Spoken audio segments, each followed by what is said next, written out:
acompaña tus mejores momentos. Buenas tardes, bienvenidos a las noticias. Los siguientes son los 3 hechos más importantes de hoy en Colombia. Una balacera en Bogotá se registró esta mañana en plena vía pública muy cerca del estadio Nemesio Camacho en Campín.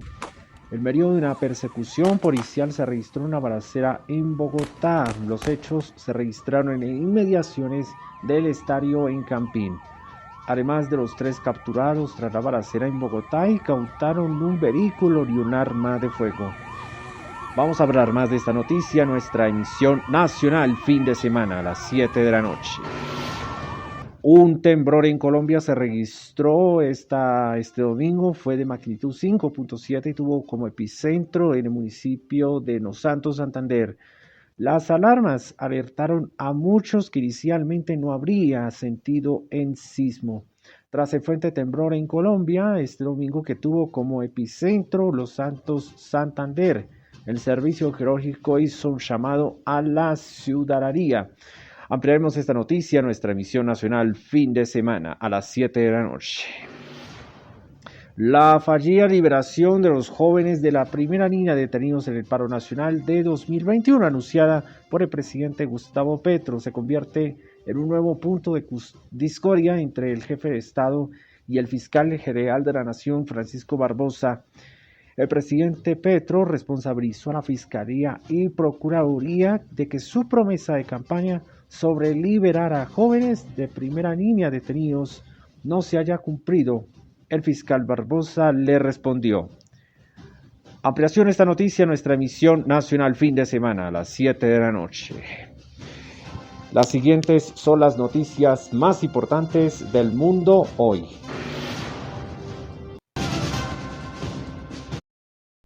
Noticias Caracol fin de semana.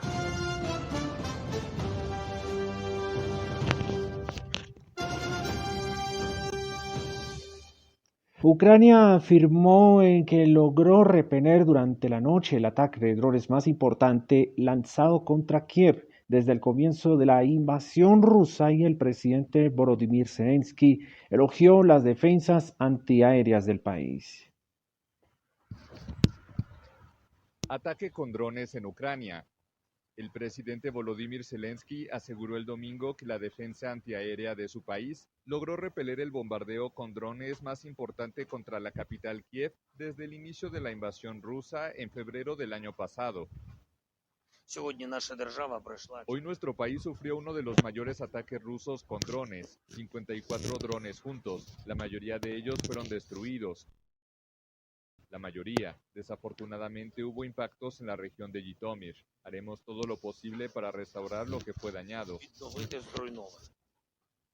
Según la Fuerza Aérea de Ucrania, Rusia tenía como objetivo instalaciones militares e infraestructuras estratégicas. Los ataques dejaron al menos 2 muertos y 3 heridos. Se produjeron en un día en el que Kiev conmemora su historia, y antes de la guerra las autoridades organizaban conciertos y actos públicos.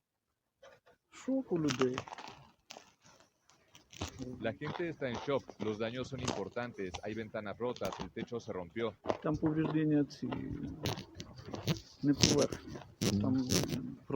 Es bueno que hayamos sobrevivido, muchos están en el refugio.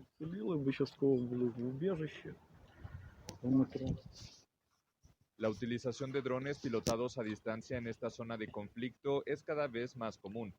Pero en las últimas semanas el territorio ruso también ha sido blanco de ataques de este tipo, en momentos en que Kiev asegura estar preparando una contraofensiva para recuperar todos los territorios ocupados por Moscú. El presidente Joe Biden y legisladores republicanos alcanzaron un principio de acuerdo para elevar el techo de la deuda de Estados Unidos. Era un crucial primer paso para evitar un default catastrófico de la primera línea de economía del mundo. Principio de acuerdo para elevar el techo de la deuda en Estados Unidos. El presidente Joe Biden y el líder republicano en el Congreso, Kevin McCarthy, alcanzaron un entendimiento para evitar un default. Acabo de colgar el teléfono con el presidente, hablé 2 veces hoy con él, y tras semanas de negociaciones hemos llegado a un principio de acuerdo. Aún tenemos mucho por hacer, pero creo que este es un acuerdo que es digno del pueblo estadounidense. Tiene recortes históricos de gasto, reformas trascendentales que sacarán a la gente de la pobreza, controla la extralimitación del gobierno, no hay impuestos nuevos, tampoco programas de gobiernos nuevos, hay mucho más dentro de la ley.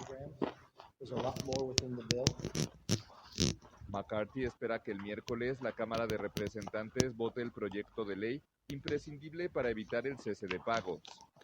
El Congreso levantó la sesión por el feriado largo del Memorial Day, pero es probable que los legisladores sean convocados de urgencia para votar. Uno de los principales puntos de desacuerdo era la petición de los republicanos de condicionar ciertas prestaciones sociales, como la ayuda alimentaria en el trabajo. Biden, quien ya está en campaña para su reelección en 2024, se promociona como un luchador por la justicia social y se opone a los recortes presupuestarios masivos que afectarían a los trabajadores y hogares más precarios. Según una fuente familiarizada con las negociaciones, el acuerdo incluye liberar el techo de la deuda durante 2 años, lo que significa que no habrá necesidad de negociar en 2024 en plenas elecciones presidenciales. Los recortes que querían los republicanos no figuran en el pacto, pero sí habrá nuevas reglas para acceder a ciertos programas de ayuda federal. Y el presidente saliente de Turquía, Recep Tayyip Erdogan, reivindicó el domingo su victoria en la segunda vuelta de las elecciones presidenciales.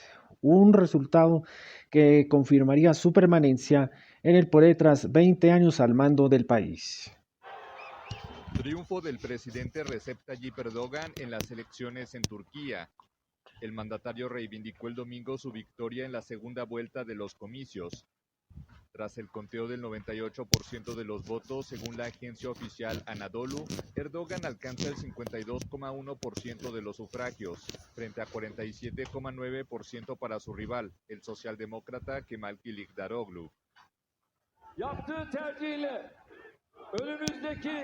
Me gustaría agradecer a cada miembro de nuestra nación que nuevamente nos ha dado la responsabilidad de gobernar el país por los próximos 5 años con cada elección que han hecho.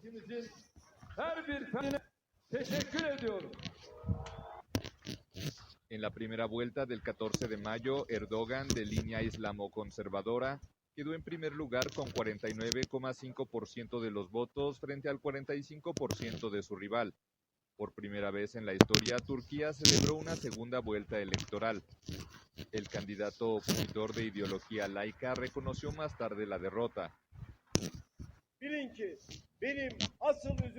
Mi verdadera tristeza es por las dificultades que le esperan al país, pero quiero que sepan que seré el primero en hacer frente a estos problemas. Los resultados confirman los pronósticos para esta segunda vuelta.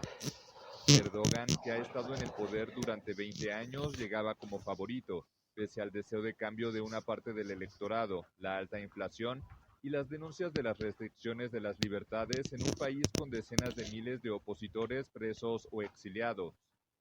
Turquía, de 85 millones de habitantes y miembro de la OTAN, es un país de alta importancia geopolítica. Los presidentes de Rusia, Vladimir Putin, y de Ucrania, Volodymyr Zelensky, felicitaron por su victoria electoral a Erdogan, quien ha impulsado negociaciones de paz entre ambos países.